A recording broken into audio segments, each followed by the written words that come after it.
Honda were one of the first manufacturers to focus an SUV on its capabilities on-road rather than off. Well, the latest CR-V does just that, as well as offering up-to-the-minute in driver assistance technology to keep everyone safe.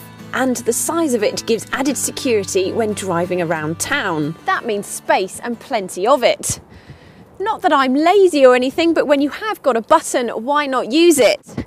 And then we can see how large this boot is. In fact, it's one of the biggest in class, enough to fit a whole family's luggage.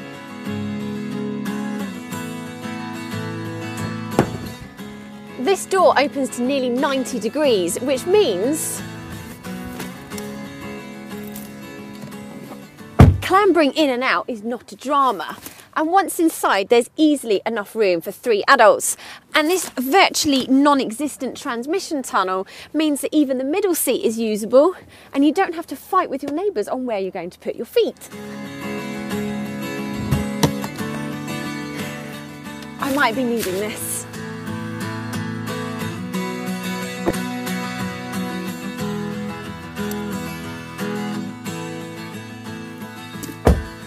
It feels well built in here, which you would expect from Honda, and spacious with handy storage here, and not 2 but 3 cup holders, a large glove box and a decent sized door bin and 2 pockets.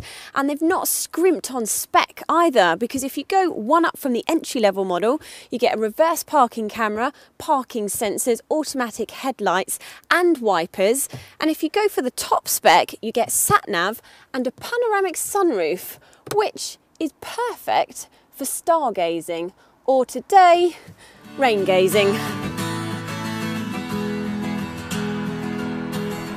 When you're looking out of these windows, visibility is excellent with a high up commanding view of the road. Then when it comes to comfort, sound insulation is good because you don't need to raise your voice to have a decent conversation.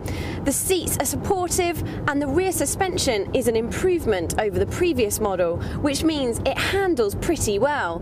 And the steering is very light, so it doesn't feel laborious to drive. Whilst you're travelling at such ease, this is further aided by behind-the-scenes safety technology to keep you out of danger. For example, there is lane keep assist and an advanced stability control system which counteracts a snaking caravan or trailer that you might be towing. Next is engine choice, which drive comes into by default because you can only get the petrol in 2-wheel drive and the diesel in 4-wheel drive.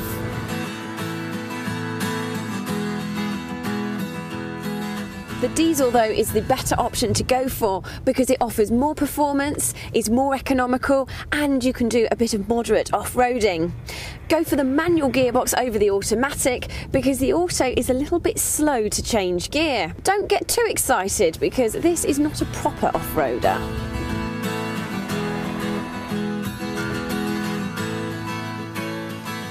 And disappointingly, you cannot get one with 7 seats, only 5.